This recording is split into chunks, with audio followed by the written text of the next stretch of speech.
Les acteurs du schéma départemental des services aux familles étaient réunis jeudi dernier pour faire un point d'étape sur cette feuille de route mise en place en 2016 entre la préfecture, le département, la CAF et la MSA. Le but, adapter, coordonner les actions pour répondre aux besoins des familles audoises à travers des thématiques précises. Notre schéma comporte 4 axes: la petite enfance, la jeunesse, la parentalité et les événements de vie fragilisants comme la séparation ou des situations, par exemple l'incarcération. Le schéma de services aux familles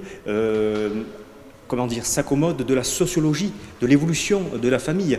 On a des familles traditionnelles, on a des familles recomposées, on a des familles monoparentales, on a des personnes isolées, et tout ceci, il faut que l'on puisse avoir des actions appropriées, spécifiques.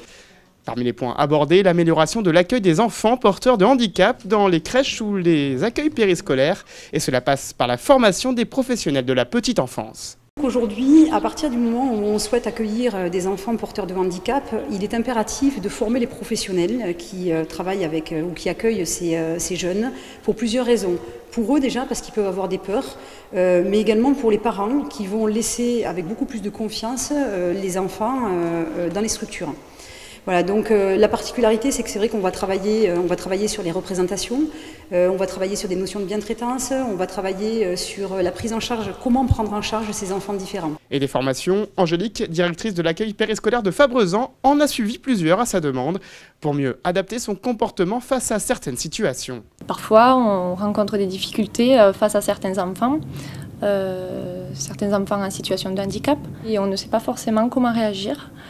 Face à certaines crises, face à certains comportements. Face à ces difficultés, j'ai entrepris plusieurs formations avec l'organisme Artincelle. Les formations nous ont permis de répondre au mieux aux besoins réels des enfants et de mieux appréhender l'enfant en situation de handicap. Toutes ces formations m'ont apporté un nouveau savoir-faire et un nouveau savoir-être. Parce qu'il est important en tant que professionnel d'adapter sa pratique face aux besoins réels de l'enfant. Autre action mise en place dans le cadre de ce schéma départemental, la Maison de la Famille, inaugurée en mars dernier à Narbonne et qui vise à rendre accessibles les actions autour de la parentalité.